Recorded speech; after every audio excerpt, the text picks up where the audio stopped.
জাতির প্রয়োজনে ভেদাভেদ ভুলে সবাইকে ঐক্যবদ্ধ হবার আহ্বান জানিয়েছেন অন্তর্বর্তীকালীন সরকারের প্রধান উপদেষ্টা অধ্যাপক মোহাম্মদ ইউনূস। রাজধানীর ফরেন সার্ভিস একাডেমিতে বিএনপি, জামাত সহ বিভিন্ন রাজনৈতিক দলের নেতাদের সাথে বৈঠকে প্রধান উপদেষ্টা এই আহ্বান জানান। রোকনুজ্জামানের রিপোর্ট। বাংলাদেশ বিরোধী ভারতীয় গণমাধ্যমের ব্যাপক প্রোপাগান্ডা সহ অপতথ্যের বিরুদ্ধে জাতীয় ঐক্য প্রতিষ্ঠায় বুধবার রাজধানীর ফরেন সার্ভিস একাডেমিতে সক্রিয় প্রায় সব রাজনৈতিক দলের সাথে বৈঠকে বসেন অন্তর্বর্তীকালীন সরকারের প্রধান উপদেষ্টা অধ্যাপক মোহাম্মদ ইউনূস। বিকেলে শুরু হওয়া বৈঠকে প্রধান উপদেষ্টা ছাড়াও অন্যান্য উপদেষ্টারা উপস্থিত ছিলেন।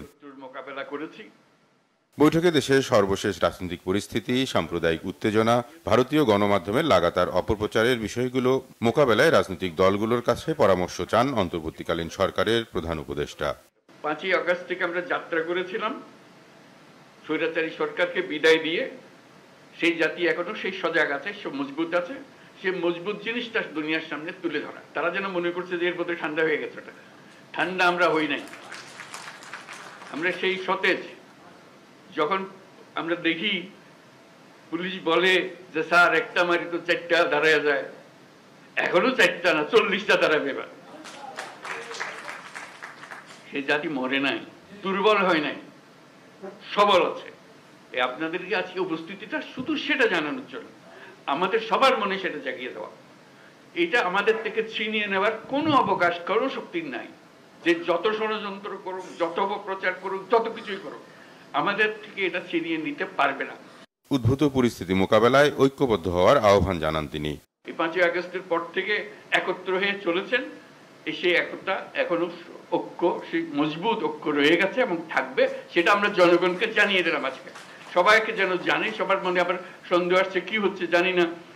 এটা একত্র হয়ে বসাতে, এই ছবিটা শুধু যদি দেখে মানুষের মনে আবার বর্ষা জাগবে। আমরা তো বলে যাইনি, আমরা তো এই জাতি এই মজবুত অবস্থাতে আমরা এখনো আছি। সেই মজবুত অবস্থাতে আমরা আছি এবং থাকবো। কেউ আমাদের ঐক্য ছিনিয়ে নিতে পারবে না, কেউ আমাদের স্বাধীনতার থেকে আমাদেরকে বঞ্চিত করতে পারবে না। বৈঠক শেষে আইন উপদেষ্টা আসিফ নজরুল বৈঠকে নেওয়া সিদ্ধান্তের বিষয়ে গণমাধ্যমকে জানান। বলেন, বাংলাদেশ বিরোধী যে প্রোপাগান্ডা ভারত চালাচ্ছে তা ঐক্যবদ্ধভাবে মোকাবেলা করা হবে। ভারত বাংলাদেশ বিরোধী যে বিভিন্ন প্রচারণা চালাচ্ছে, এই পরিস্থিতি মোকাবেলায় সকল সম্প্রদায়ের মানুষের ভূমিকার প্রশংসা করা হয়েছে এবং সাম্প্রদায়িক সম্প্রীতি যে কোনো উস্কানির মুখে অটুট রাখার প্রত্যয় ব্যক্ত করা হয়েছে।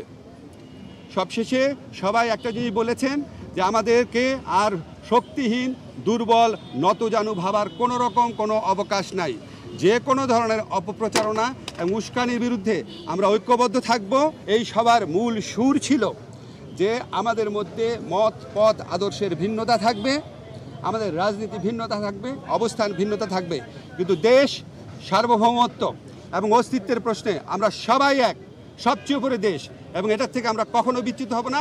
বাংলাদেশকে দুর্বল, শক্তিহীন, নতজানু ভাবার কোনো রকম অবকাশ নাই। এটা এই জাতীয় ঐক্যমতে, এটা একটা জাতীয় সমাবেশের মধ্যে দিয়ে, সকল রাজনৈতিক সমাবেশের মধ্যে দিয়ে এই বার্তা প্রকাশ করতে, এই বার্তা জানিয়ে দিতে বলা হয়েছে। জাতীয় ঐক্য প্রতিষ্ঠায় এই উদ্যোগের অংশ হিসাবে বৃহস্পতিবার ইসলামী দলগুলোর সাথে বৈঠকে বসবেন প্রধান উপদেষ্টা। সম্প্রদায়ের মানুষ। রোকনুজ্জামান, বাংলা ভিশন, ঢাকা।